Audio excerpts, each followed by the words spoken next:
Assalamualaikum warahmatullahi wabarakatuh. Selamat siang anak-anakku kelas 9. Semoga kalian selalu dalam keadaan sehat dan selalu diberi perlindungan dimanapun kalian berada. Saya ingatkan lagi untuk selalu menjaga kebersihan dan kesehatan dengan membiasakan mencuci tangan, memakai masker jika keluar rumah, dan tidak berkerumun dalam keadaan apapun. Oke, saya akan menjelaskan beberapa pembahasan materi pada hari ini. Materi bahasa Jawa yang akan saya jelaskan ada 3 topik.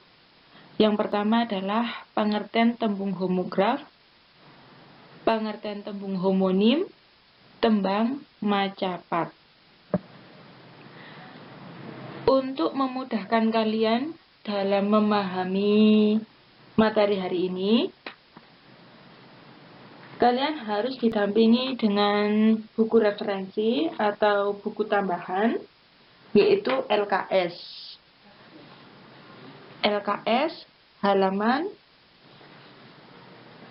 11, nanti halaman 13, lan halaman 14 nganti 15. Oke anak-anakku, marilah kita menginjak ke slide selanjutnya. Ing slide keloro iki merupakan penjelasan tentang pengertian tembung homograf.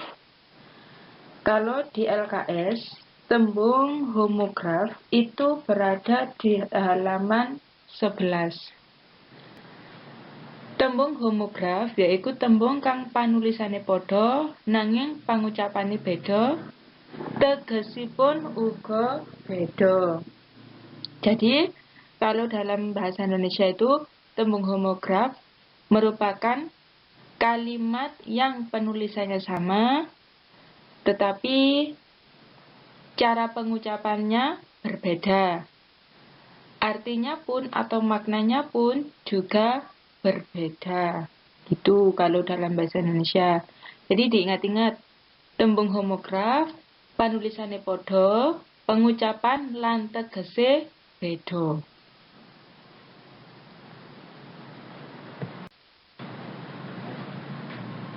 Ning slide ketelu iki merupakan tuladha utawa contoh tembung homograf.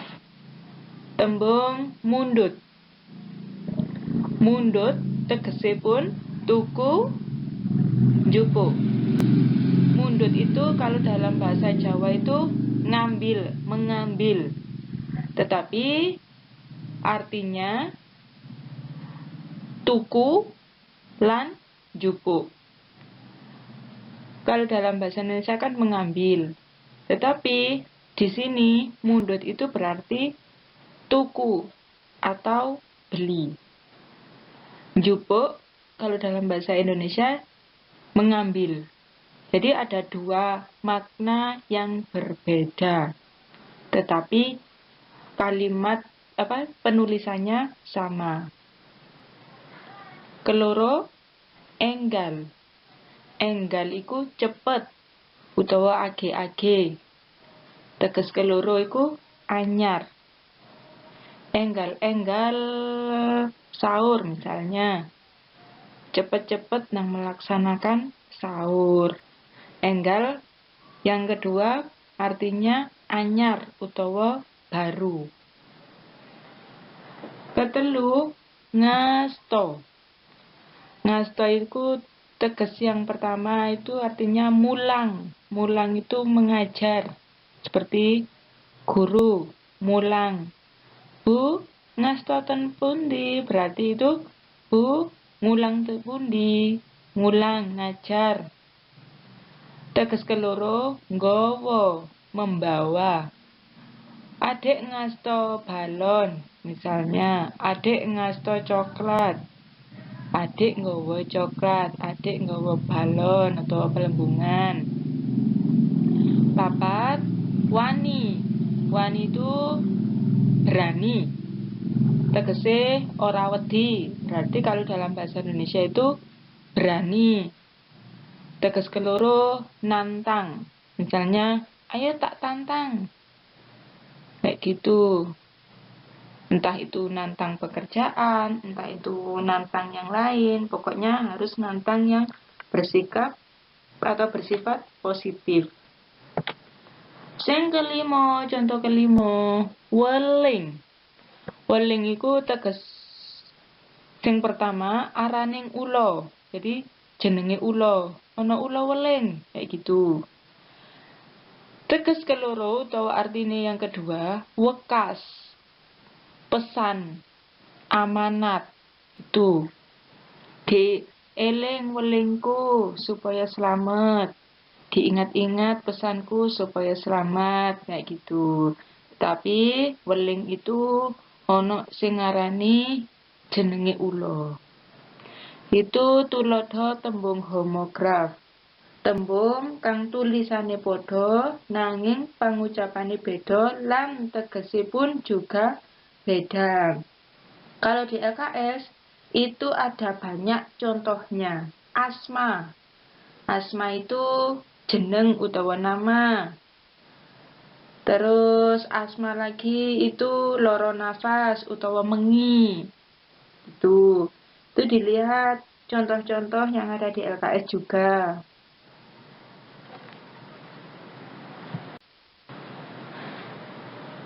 Selanjutnya, pengertian tembung homonim.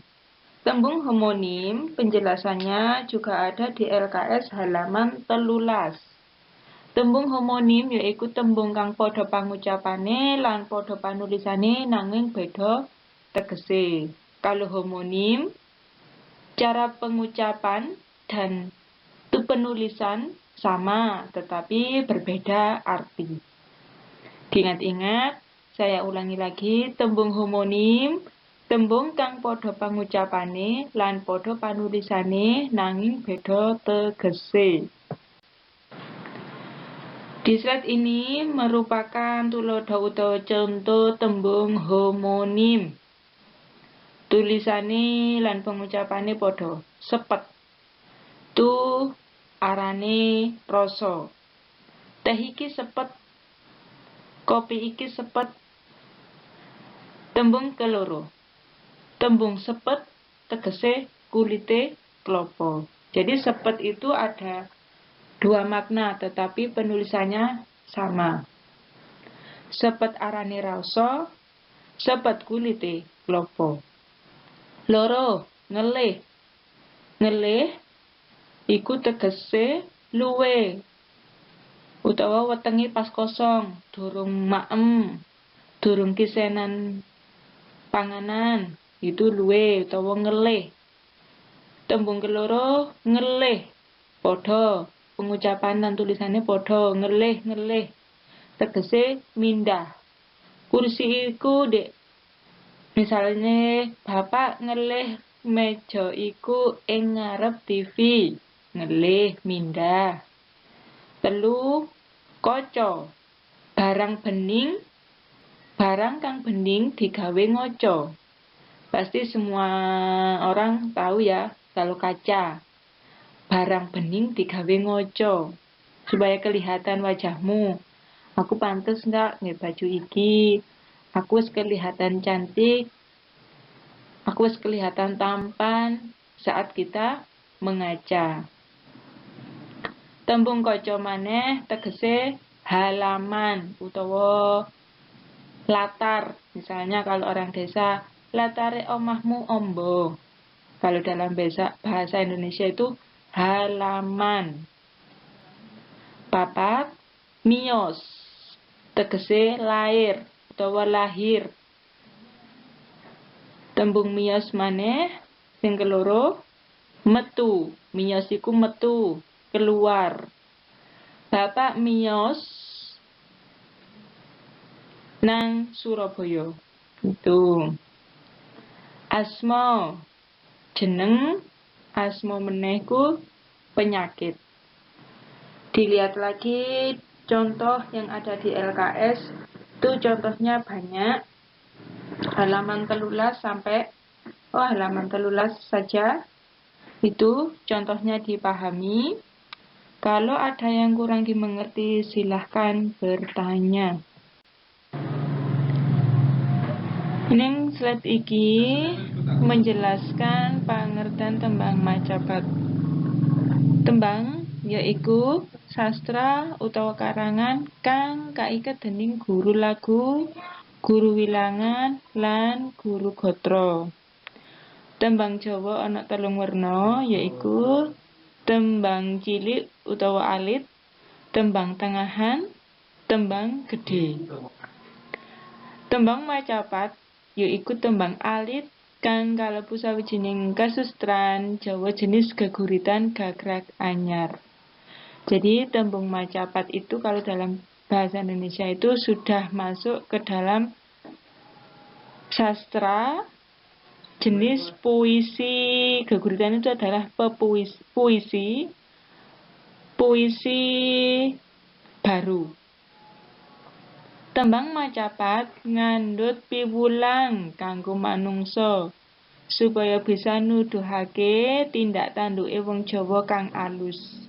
Tembang macapat itu menunjukkan atau mengajarkan yang isinya piwulang, mengajarkan atau pengajaran untuk manusia supaya bisa menunjukkan tingkah laku orang Jawa yang baik. Saya ulangi lagi, kalau dalam bahasa Indonesia, tembang macapat itu menganut ajaran atau isinya mengajar agar manusia itu bisa menunjukkan perilaku orang Jawa yang baik. Jenis-jenis tembang, siji tembang gedhe. Jenis sing tembang gedhe iku ana siji yaiku girisa. Diingat-ingat, jenis tembang gedhe ada 1 yaitu girisa. 2 tembang tengahan. Jenis sing tembang kaya dene kidung rikala zaman Majapahit. Kidung itu kalau sekarang itu seperti karangan puisi. 3 tembang alit. Isine tembang alit yaiku tembang macapat kang cacahe ana 11, yaiku Mas Kumambang, Mijil, Sinom, Kinanti, Asmaradana, Gambuh, Dandang Gula, Durma, Pangkur, Megatruh, lan Pocung. Iku jenis-jenis tembang alit sing termasuk tembang macapat. Tembang macapat iku cacahe ana 11, iku masuk tembang alit, termasuk Mas Kumambang, Mijil, dan liya-liyane. Kalau ada yang kurang dimengerti, silahkan bertanya. Untuk menambah pengetahuan atau untuk menambah penjelasan yang lebih jelas, bisa dilihat di LKS halaman 14 dan 15.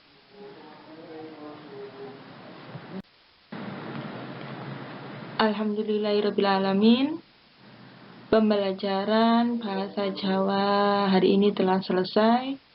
Mudah-mudahan ilmu yang saya sampaikan bermanfaat dan dapat dipahami dengan mudah.